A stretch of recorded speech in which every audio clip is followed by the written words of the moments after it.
College படிக்கும்போது semester லீவில் ஒரு கம்பெனியில் இன்டர்ன்ஷிப் போய் ஜாயின் பண்ணேன்.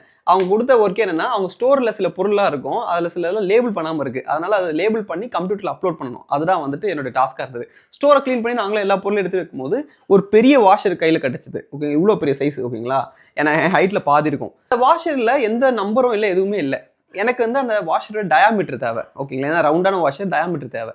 ஆனால் அந்த வாஷர்னால நெளிஞ்சு போயிருந்தது. டயாமீட்டரை கரெக்டாக எடுக்க முடியலை, எவ்வளோ நான் ட்ரை பண்ணாலுமே. அந்த கம்ப்யூட்டரில் நான் ஒரு டயாமீட்டர் எடுத்து சொல்கிறேன், அவங்க போடுறாங்க. அந்த டயாமீட்டரில் வாஷரே நம்ம வாங்கினதே கிடையாது, அதனால் இது கிடையாது அப்படின்னு சொல்லிட்டே வரேன். ரிஜெக்ட் பண்ணிட்டே இருக்காங்க. நான் நிறைய ட்ரை பண்ணுறேன், ஃபுல்லாக சுற்றி வச்சு எடுக்கிறேன். எப்படி பார்த்தாலும் டயாமீட்டர் கரெக்டாக சொல்ல முடியல. அங்கே தான் எனக்கு பை ஹெல்ப் பண்ணுச்சு. ஸோ நான் அப்போ என்ன பண்ணேன்னா, வாஷரை ஓகே கரெக்டாக சர்க்கிளாக மாற்ற முடியாது. அப்போ நான் என்ன பண்ணேன்னா, ஃபுல்லாக அதை நல்லா ஸ்ட்ரெச் பண்ணிட்டேன். ஓகேங்களா, இந்த மாதிரி நல்லா ஒரு ஸ்ட்ரெயிட் லைனாக ஸ்ட்ரெச் பண்ணிவிட்டு அதோட லென்த்தை மெஷர் பண்ணிட்டேன். மெஷர் பண்ணிவிட்டு அதை மல்டிப்ளை பை 2 பண்ணேன்.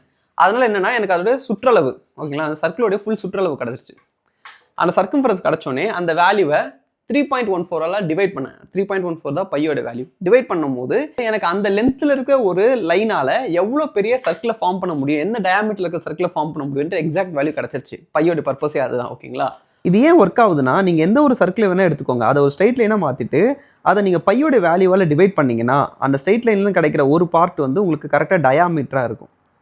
ஸோ அந்த வேல்யூ நான் சொன்னேன். இன்ஸ்டண்ட்டாக கம்ப்யூட்டரில் அதுக்கான ஒரு ரெக்கார்டு இருந்தது. உடனே அவங்க அதை அப்லோடும் பண்ணிட்டாங்க, மார்க் பண்ணி. மேக்ஸ் வந்து நம்ம புக்ஸில் தான் இருக்குது அப்படின்னு நினச்சிங்கன்னா ரொம்ப தப்பு. நம்ம ரியல் வேர்ல்டில் நம்ம கரெக்டாக எங்கே யூஸ் பண்ணணும்னு தெரிஞ்சு யூஸ் பண்ணணும்னா நிறைய இடத்துல மேக்ஸ் நம்மளுக்கு செம்ம ஹெல்ப்ஃபுல்லாக இருக்கும். அண்ட் இது போல் இன்ட்ரெஸ்டிங்கான வீடியோஸ் பார்க்க நம்ம ENS சேனலையும் மறக்காமல் ஃபாலோ பண்ணுங்கள். தேங்க்யூ.